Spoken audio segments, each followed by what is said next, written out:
Irmãos, vamos abrir a palavra de Deus no Evangelho de João, capítulo 16. Evangelho de João, capítulo 16. Vamos fazer uma leitura do verso 16 em diante.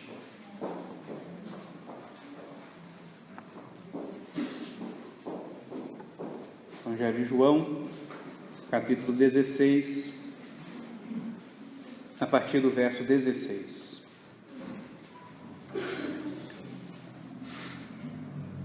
A palavra de Deus nos diz assim: um pouco e não mais me vereis, outra vez um pouco e ver-me-eis. Então alguns dos seus discípulos disseram uns aos outros: que vem a ser isto que nos diz, um pouco e não mais me vereis, e outra vez um pouco e ver-me-eis, e vou para o Pai? Diziam, pois, que vem a ser esse um pouco? Não compreendemos o que quer dizer. Percebendo Jesus que desejava interrogá-lo, perguntou-lhes: indagais entre vós a respeito disto que vos disse, um pouco e não me vereis, e outra vez um pouco e ver-me-eis. Em verdade, eu vos digo que chorareis e vos lamentareis, e o mundo se alegrará. Vós ficareis tristes, mas a vossa tristeza se converterá em alegria. A mulher, quando está para dar à luz, tem tristeza, porque a sua hora é chegada, mas depois de nascido o menino, já não se lembra da aflição, pelo prazer que tem de ter nascido ao mundo um homem. Assim também agora vós tendes tristeza, mas outra vez vos verei, e vosso coração se alegrará, e vossa alegria ninguém poderá tirar. Naquele dia nada me perguntareis. Em verdade vos digo, se pedirdes alguma coisa ao Pai, Ele vô-la concederá em meu nome. Até agora nada tendes pedido em meu nome. Pedi e recebereis, para que a vossa alegria seja completa. Essas coisas vos tenho dito por meio de figuras.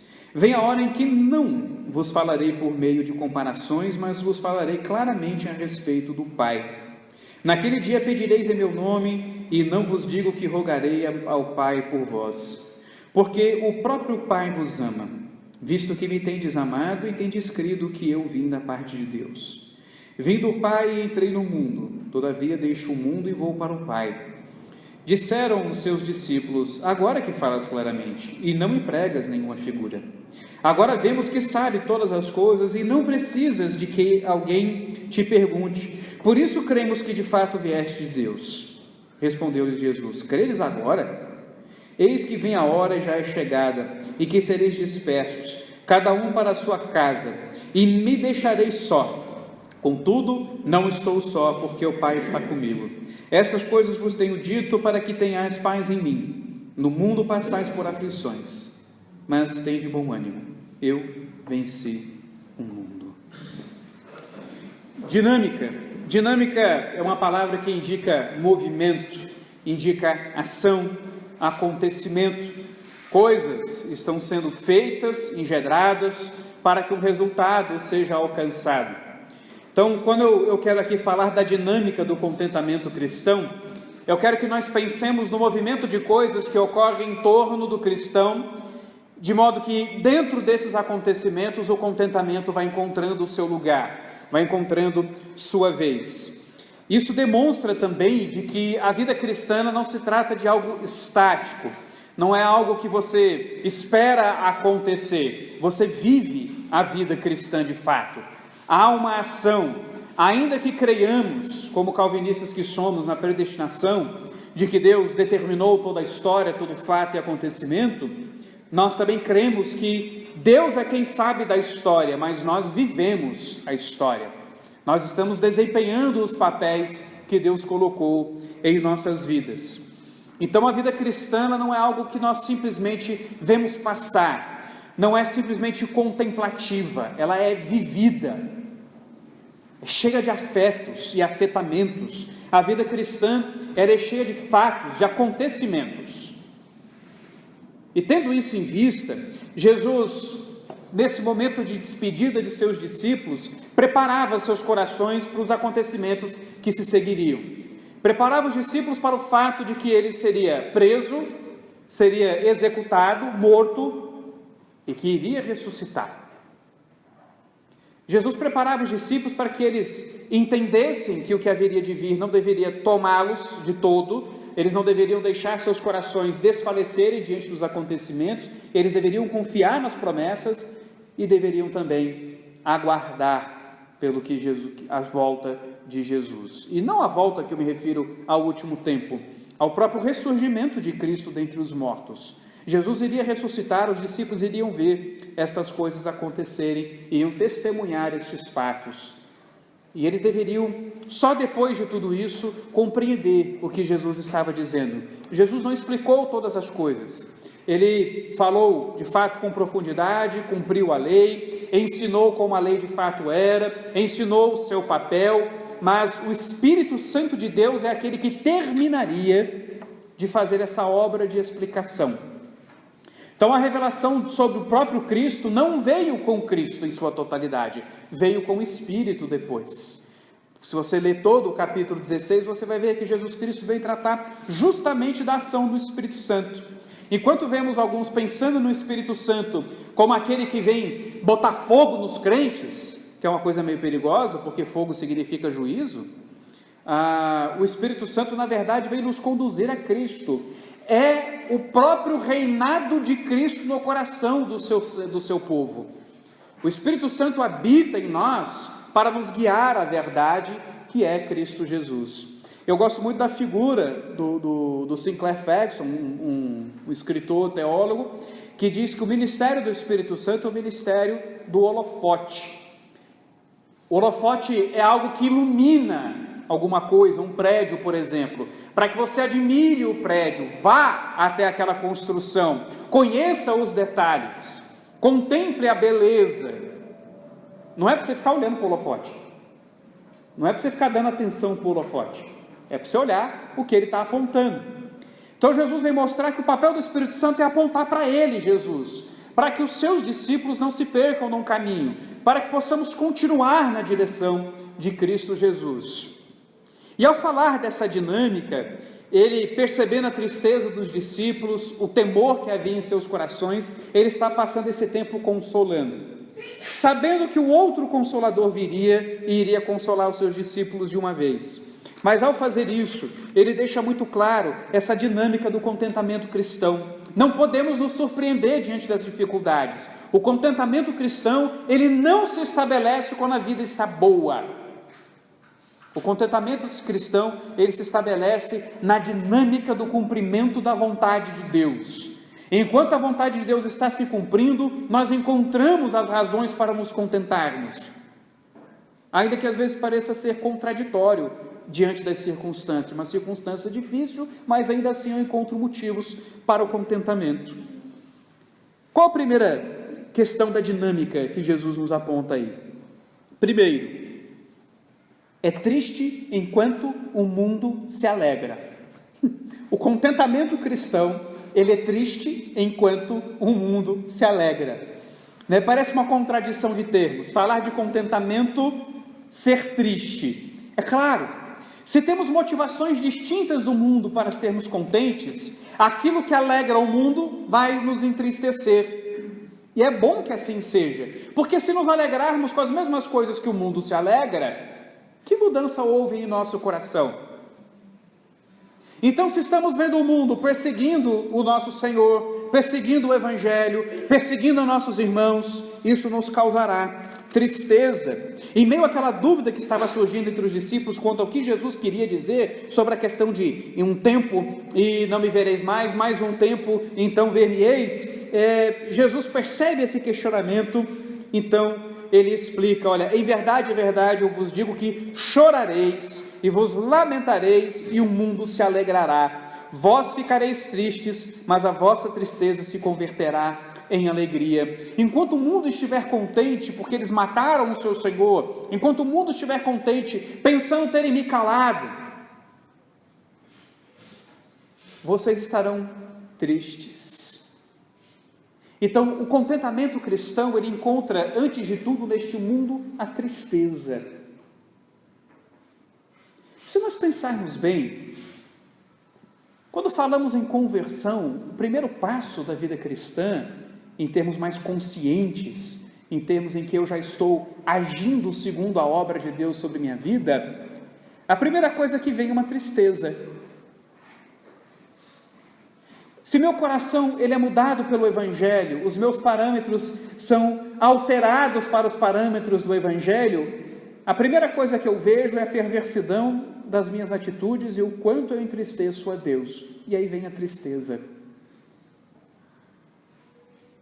Então, não só em termos históricos, os discípulos encontrariam um momento em que o mundo estaria se alegrando e eles se entristecendo, mas esses parâmetros que direcionavam a alegria do mundo e a tristeza dos discípulos, eles se repetem ou se replicam na vida cristã. Quando? Quando eu percebo que aquilo que causa tanta alegria no mundo hoje me causa tristeza. Então eu, de certa forma, experimento o que os discípulos vieram a experimentar, quando eu me deparo com uma nova realidade de vida e percebo que os meus pecados são ofensas diante de Deus, percebo que o curso deste mundo jaz no maligno. Então eu não quero mais isso, mas eu percebo que eu estou ali também, e eu preciso sair desse meio. Então ocorre essa dinâmica. Antes de um contentamento pleno, eu tenho um entristecimento, porque eu vejo as coisas de Deus sendo deixadas de lado pelo homem, assim como os discípulos iriam ver Jesus Cristo ser morto, achincalhado pela multidão, rejeitado, assim como os discípulos iriam ver a sua própria covardia diante do que estava para acontecer. E eles iriam se entristecer. O contentamento cristão, ele necessariamente tem de passar pelo entristecimento com os padrões deste mundo. Sem essa dinâmica, sem essa confrontação, sem esse movimento em direção ao mundo, a encarar o mundo como ele é, segundo o que a palavra de Deus nos explica e nos expõe, eu não vou conseguir compreender o fundamento que nós já estudamos aqui do contentamento cristão. Então não se surpreenda que a vida de um cristão passe pelo descontentamento antes que o contentamento em si se estabeleça. Não se surpreenda que a construção do seu contentamento, da sua alegria diante de Deus, passe pela tristeza. Você está sendo refeito. Os discípulos iriam ver tudo ser refeito diante dos seus olhos. Eles ainda não viviam a magnitude de tudo aquilo que estava para acontecer. Eles ouviam Jesus falando, mas presenciar sua morte, ressurreição, a presença do Espírito dentro deles, a compreensão mais plena do que se tratava a obra de redenção de Deus, a reconciliação de Deus do mundo com Ele, é algo que ainda haveria de vir. E só aí a alegria deles poderia ser completa, quando eles passassem por essa tristeza, quando eles vissem o que o mundo faria com o seu mestre, quando eles vissem o que eles fariam com o seu próprio mestre, com o seu Senhor. É dinâmico, é movimento, e esse movimento começa com a tristeza. Você nunca se entristeceu com seus pecados? Eu espero que sim, porque é a partir dessa tristeza que sua alegria, que o seu contentamento vai se estabelecer, vai se movimentar, vai surgir em você. É muito interessante que eu gosto do Salmo 1, porque ele cabe em tantas circunstâncias, e ele mostra justamente esse descontentamento e o contentamento. O contentamento do cristão é aquele que busca a palavra de Deus e espera o devido tempo para que as coisas deem o seu devido fruto. É buscar rejeitar aquilo que contenta o mundo, aquele conselho do ímpio, o caminho do pecador, o se assentar, o fazer parte da roda dos escarnecedores. Não. O que me torna bem-aventurado? O que me torna feliz? É rejeitar essas coisas no movimento de buscar as coisas de Deus. Mas há um momento em que o mundo se sente feliz. Ainda que eu saiba que a minha alegria está, e meu prazer está em meditar na lei de Deus de dia e de noite, ainda que eu saiba que o caminho do ímpio é como a palha que o vento dispersa, que o Senhor não conhece, que não vai prevalecer na tenda dos justos, ainda que eu saiba dessas coisas, há um momento em que o mundo parece estar muito bem.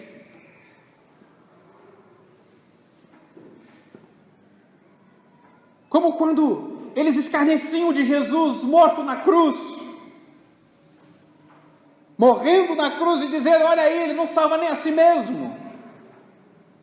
Escarnecendo do que acontecia. Pareciam estar no auge, pareciam ter calado mais uma voz. Mas mal percebiam que simplesmente faziam a obra de Deus.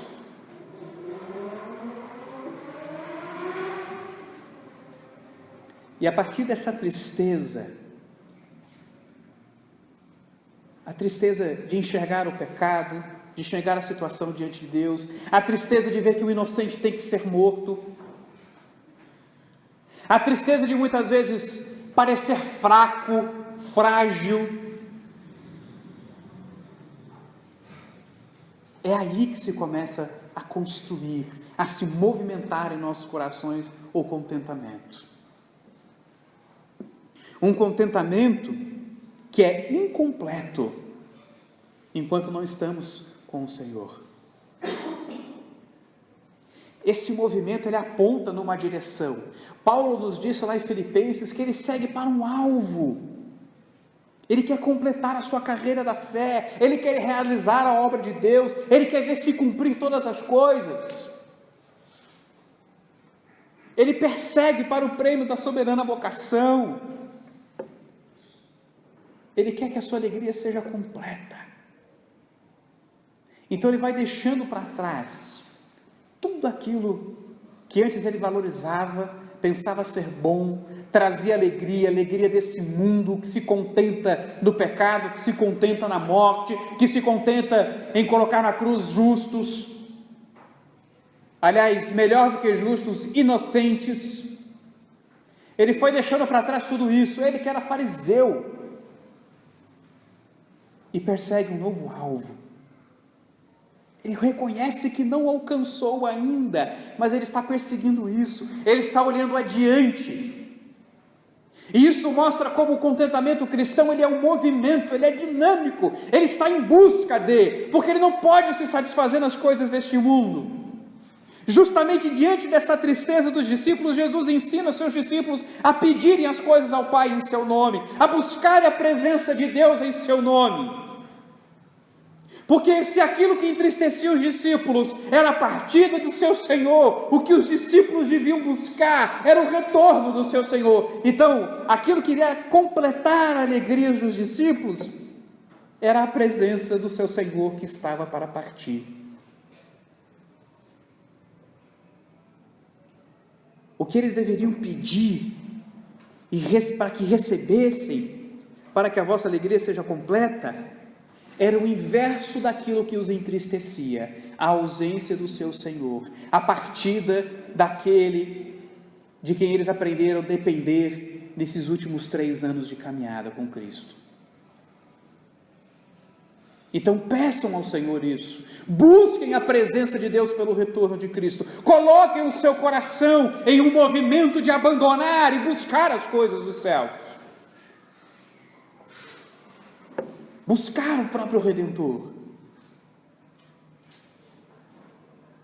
Então eu quero dizer que, por mais que nós já tenhamos aprendido da vida cristã, do quão glorioso é o Evangelho, do quão maravilhosas são as promessas de Deus, enquanto não tivermos o Senhor diante de nós, a nossa alegria é incompleta.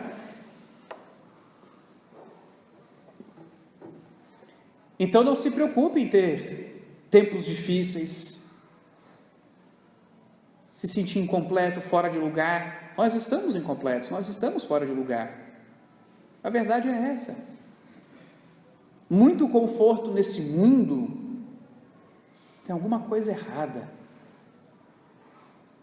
Nós olharmos para esse mundo como ele é e não nos sentimos meio deslocados, dizer, eu não tenho tanto prazer nessa coisa. É meio tipo entrar no baile funk. Acho que se eu for no baile funk eu vou me sentir tão fora de lugar. Eu vou me sentir no inferno, na verdade, né? Eu vou dizer, Satanás está aqui, posso sentir sua presença. Desculpa, quem gosta de funk? Aliás, desculpa não, vai mudar de gosto. Tem gosto, cada um tem o seu, mas pelo funk não pode. Está proibido. Está proibido. Mas você se sente fora de lugar, quando você vai num lugar que não é o seu. Você vai para uma festa estranha com gente esquisita. Você não fica legal. Eu espero que você nem tenha começado com a birita. Diferente de Renato Russo. Você se sente deslocado. Nesse mundo nós temos de nos sentir deslocados. Esse mundo odiou o nosso Redentor. Sabe essa história das pessoas falam com admiração de Jesus? Conversa fiada. As pessoas não conhecem Jesus. Ah, Jesus falou de amor, Jesus falou disso. Também disse que aquele que não crê estava condenado. Também disse a muita gente que foi até ele dizer Senhor, Senhor, e disse apartai-vos de mim porque eu não vos conheço. No último dia muitos fariam isso, ele iria rejeitar essas pessoas. Rejeitou o outro lá que foi falar, mestre, tu vens da parte de Deus, porque ninguém pode fazer os sinais que tu fazes se não vier da parte de Deus. E ele joga o cara escanteio. Você vem aqui de noite falar comigo, você tem medo de falar comigo, que as pessoas veem você falando comigo? Sai para lá. As pessoas gostam de pintar Jesus como uma pessoa que aceitava todo mundo, qualquer coisa, de qualquer jeito, como se Jesus não dissesse para o pecador, vai e não peques mais. Como se Jesus só dissesse sim. Esse Jesus não está na Bíblia. Eles só fizeram esse xará de Jesus, insisto nisso.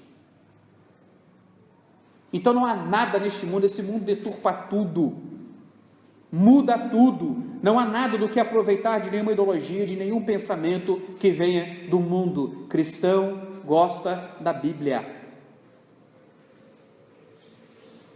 Cristão gosta das Escrituras. Meu pensamento social e político vem das Escrituras. Meu pensamento sobre a psicologia humana vem das Escrituras. Meu pensamento sobre quem era o ser humano em si vem das Escrituras. Meu pensamento sobre o que é o mundo vem das Escrituras. É isso que eu amo. E por que isso é importante?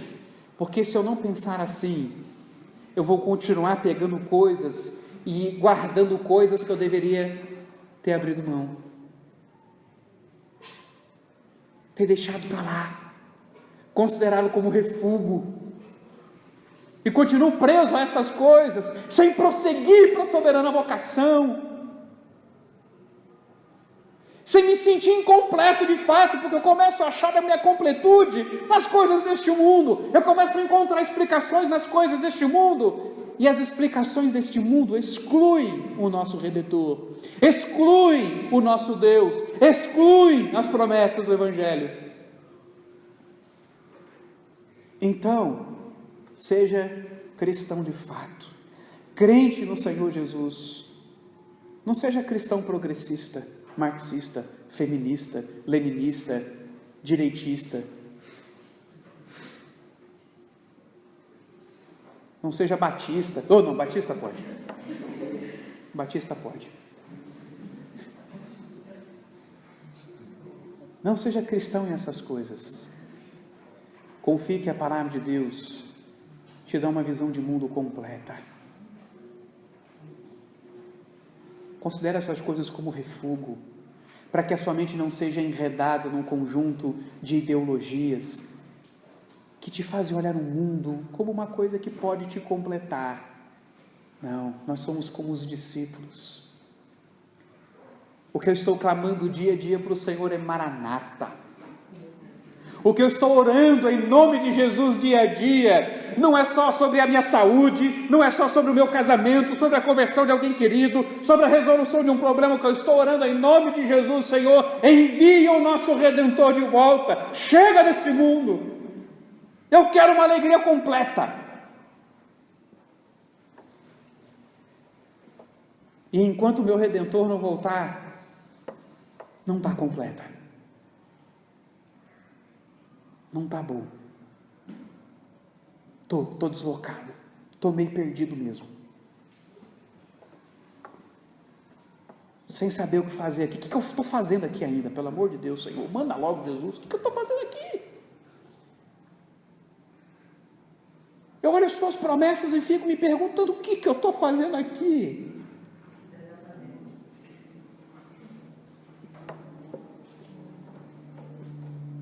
No fundo, o que eu estou fazendo aqui é aguardar que meu Redentor volte. No fundo é isso. O resto é enquanto ele não volta. Enquanto ele não volta, eu estudo. Enquanto ele não volta, eu trabalho. Enquanto ele não volta, eu sou pai. Enquanto ele não volta, eu sou filho. Enquanto ele não volta, eu dirijo um carro. Enquanto ele não volta, eu assisto um filme. Enquanto ele não volta, eu faço isso, aquilo. Enquanto ele não volta, eu prego o evangelho. Enquanto ele não volta, eu vou à igreja. Enquanto ele não volta, mas volta, Senhor, Maranata, para que a minha alegria seja completa.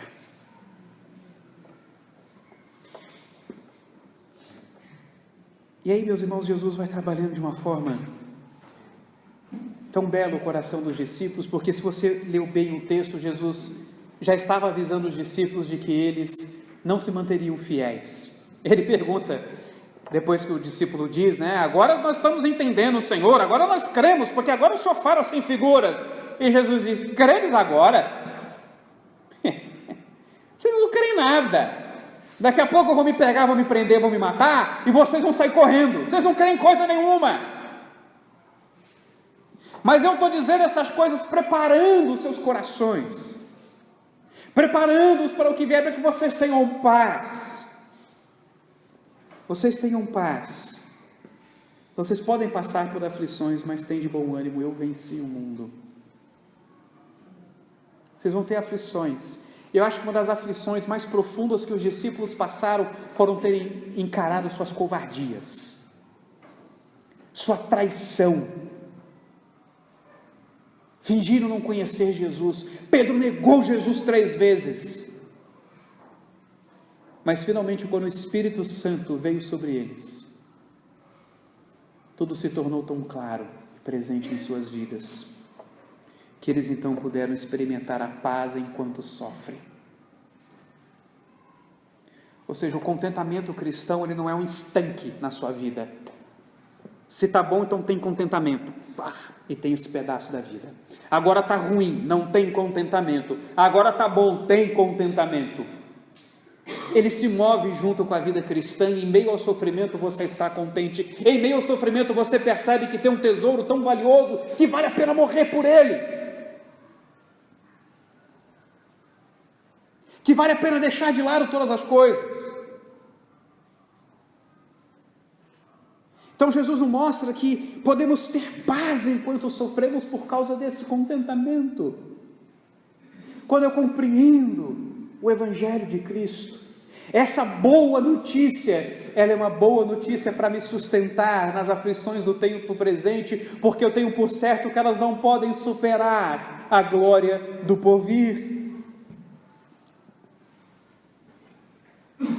Porque enquanto eu sofro as mazelas deste mundo, eu lembro-se que com Cristo sofremos, com Ele também reinaremos.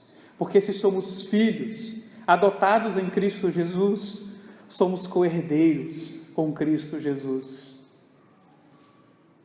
Enquanto eu olho a ardente expectativa da criação, que aguarda a revelação dos filhos de Deus, enquanto eu espero por algo que eu não vejo, porque esperança por algo que você vê, você não pode esperar, não é esperança, você está vendo. Enquanto eu estou em tudo isso, eu estou confortado nessa herança, na eternidade que nos é prometida, esperando a revelação de toda a glória do plano de Deus. Então, em meio às aflições desta vida, o contentamento da eternidade já vai encontrando lugar, já encontra o seu espaço, caminha junto e me traz paz em meio a essas aflições. Por isso que tem que ser dinâmico. Contentamento não pode ser estanque, ele tem que ser dinâmico, ativo, porque ele precisa acompanhar essas etapas difíceis da vida e me fazer encarar com a paz que excede todo o entendimento os momentos mais duros da existência.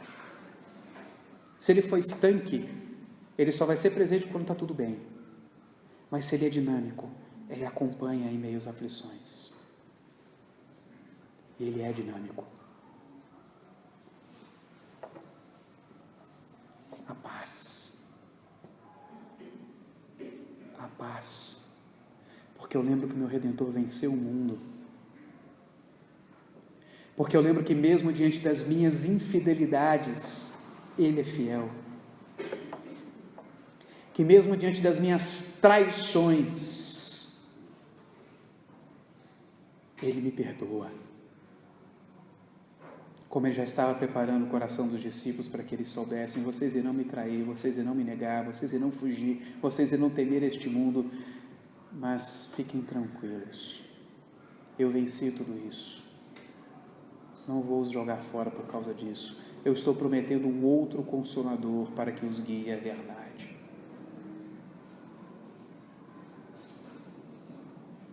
Diante de tudo isso que nós vemos, nós percebemos que nós temos razões, mesmo em meio às dificuldades, às aflições, para termos paz. Sabe por que a paz foge do seu coração? Porque você a está buscando em outras coisas. Porque você está querendo se sentir completo por já saber qual profissão que você vai seguir. Está querendo se sentir completo por ter encontrado o seu lugar nesse mundo. E o nosso lugar neste mundo, se não for o seio da igreja do Senhor, que é um antegozo do céu, se você está se sentindo fora da igreja, com o seu lugar no mundo, péssima notícia. Você não consegue experimentar isso porque você está tentando se achar nos seus estudos e pensar que eles vão te completar. Você está achando que os seus relacionamentos vão fazer você uma pessoa melhor. As pessoas pensam que quando casar, sara. Elas acham isso mesmo. Quando casar, passa. Ah, se eu tivesse uma namorada, ah, se eu casasse, ah, se isso, ah, se aquilo outro, e não percebe que a questão toda é de um coração que deve ser transformado à imagem do de Cristo. É de uma mente que deve ser suplantada pela mente de Cristo. De ideologias que devem sucumbir diante do Evangelho de Cristo. É por isso que eu não encontro paz. Eu estou buscando no lugar errado, nas coisas erradas. Quantos jovens não pensam que vão parar de ver pornografia porque vão casar? E aí quando casam, surpresa, não param. Quanta gente acha que vai tomar jeito na vida quando tiver um filho? Aí tem um filho e bagunça a vida do filho porque não toma um jeito. Nós vamos pensando que vamos encontrar os nossos lugares quando coisas e fatos deste mundo acontecerem, e não quando o Evangelho for o grande acontecimento do nosso coração. Quando assim o for, quando o Evangelho for o grande acontecimento de nossas vidas, em meio às aflições, o contentamento cristão nos trará a paz. Vamos ficar de pé, irmãos. Vamos orar.